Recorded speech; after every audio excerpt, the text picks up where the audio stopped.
Tak začala korona a manžel mal také problémy, hej, proste nevedel, že či bude ďalej úspešná firma, neviem čo.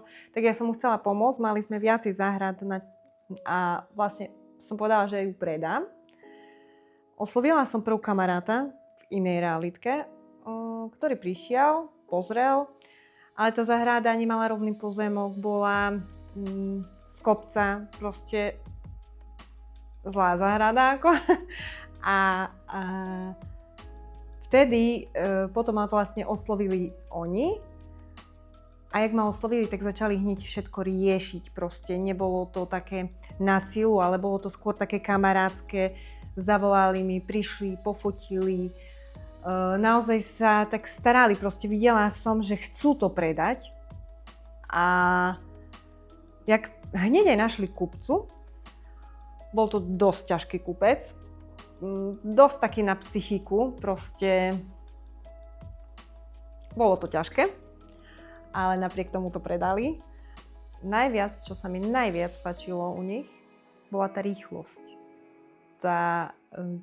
Naozaj, ja som im povedala, čo chcem, ja chcem a oni už to riešili. Oni v ten moment to riešili proste, oni nečakali. Čiže naozaj, ja som im zadala úlohu a oni fungovali.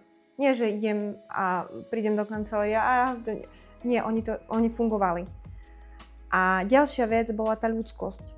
A to nenásilie, hej, nie násilím. Oni naozaj sa pýtali, ako, čo, proste chceli. Oni vycítili, čo ja potrebujem a oni to splnili. Čiže až taká kamarátskosť, hej. A toto si ja najviac vážim u ľudí, že nesľubujú, ale konajú. Iná skúsenosť s viacerými. Pocítila som aj falošnosť a pocítila som aj to, ako chcú na mne zarobiť. To fungovanie vôbec nebolo na tom. Ja som sa musela domáhať tomu, aby som zistila, čo je s mojou nehnuteľnosťou, prečo sa nepredáva, prečo sa predáva tak, prečo, ja neviem, hej. Proste stále som musela vyvolávať musela som si zisťovať, čo od nich som nemusela nič. Oni ma hneď na začiatku upozornili, povedali mi pravdu, nič som nemusela riešiť, stále oni riešili, stále mi telefonovali, jak je na tom, koľko majú klientov. Fakt, že som bola spokojná. Dávno, roky dozadu som si aj sama predala nehnuteľnosť. Nie jednu.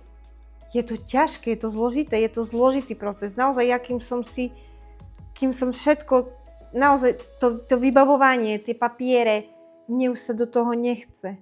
Ja už naozaj ten čas chcem obetovať niekde inde a nie týmto riešením, hej. A je to naozaj zložitý proces. To všetko, kým sa pohne do toho predaja, kým sa podpíšu tie zmluvy, človek si nevie predstaviť, koľko je to práce. Je to strašne veľa práce. Keď si ľudia myslia, že si to jednoducho sami predajú, tak vôbec to tak není. Je za tým psychické, únavné, papierové. Všetko to dokopy proste. Keď si to má sám spracovať to všetko, je to strašne veľa času. Nás to stojí strašne veľa času. Ich to stojí menej času, pretože oni už vedia od bodky, čo majú, ako majú pokračovať. Ale keď človek ide sám predávať, tak si musí všetko zistiť. A ďalšia vec, nevie, či robí dobre. Nevie, či dal dobrú cenu. Oni sa v tom vyznajú, vedia, aká v spiske je cenová relácia. Hej? Koľko dá právnikovi, koľko dá peňazí za kolky, koľko dá za kataster. Oni to vedia riešiť promptne. Čož nás to stojí strašne veľa času a ten čas naozaj vieme obetovať buď v práci, buď rodine a máme to jednoduché. Človek už nemá v tejto dobe toľko času, ako mal možno inokedy v minulosti. A teraz by som to už v prvom rade nedala psychicky s tými ľuďmi sama predávať nehnuteľnosť, rozprávať im. Človek musí aj vedieť s tými ľuďmi pracovať a oni to veľmi dobre vedia. A že by som mala chodiť po nejakých úradoch, po katastri, myslím si, že už Oni určite vedia, ako rýchle to vybaviť, ako rýchle.